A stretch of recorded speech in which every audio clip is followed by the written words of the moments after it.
Welcome to Camtasia Studio 7. If you're new to Camtasia Studio and you want to get started quickly, you're in the right place.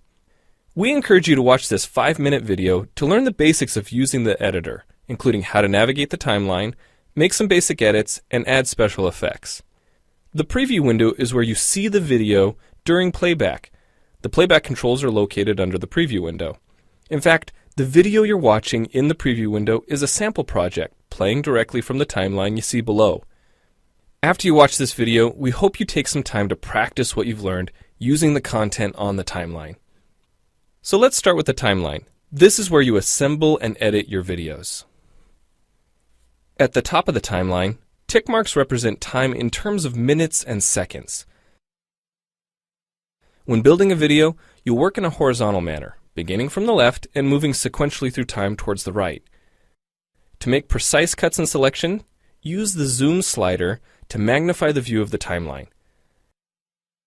And when adding elements to your video, such as a call-out or audio clips, these are placed on different tracks.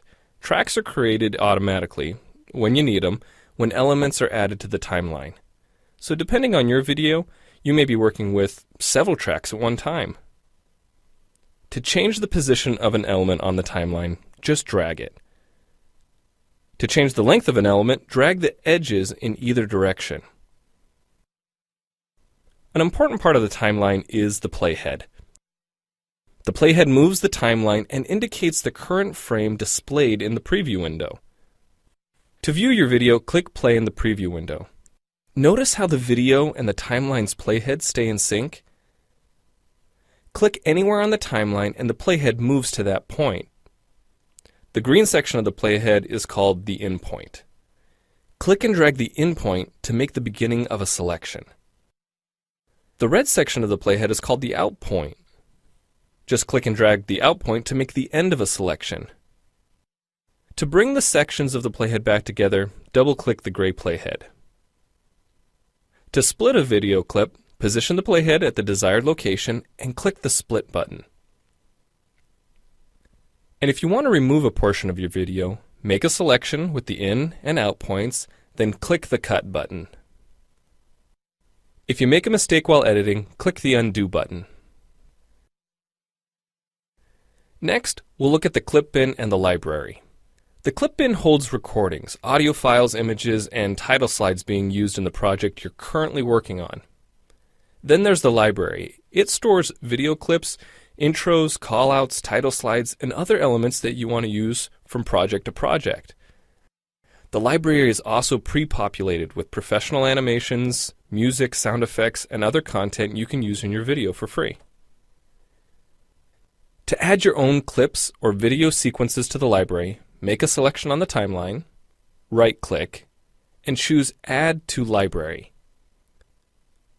To include clips and other elements in your video, drag them from the clip bin or library and drop them onto the timeline. The tabs located above the timeline are task pages used for adding and editing special effects. You can add callouts to emphasize a key point. You can insert a transition between clips for a professional look. Apply zoom and pan effects to focus on important details. And draw attention to the cursor by changing the color, size, and more. If you double-click an element on a track, the playhead moves to the beginning of that element, and its task page opens, allowing you to make edits to that element. So we've shown you a few ways you can navigate and edit your video, but how do you get content into your video? Well, to make a new screen recording, click the Record Screen button. If you already have an audio or video recording to use, click the Import Media button. When you've made edits and added effects to your video and you're ready to share it, you need to produce the project to create a shareable video. Click the Produce and Share button, step through the wizard, and Camtasia Studio creates a viewer-friendly, shareable MP4 file ready to upload to Screencast.com, your blog, or a website.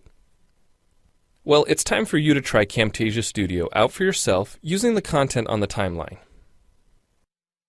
The help file in Camtasia Studio will help you use each of the Camtasia Studio features and applications. The Learning Center on TechSmith.com has in-depth video tutorials and other sample projects to download and practice with. So we hope you enjoy Camtasia Studio.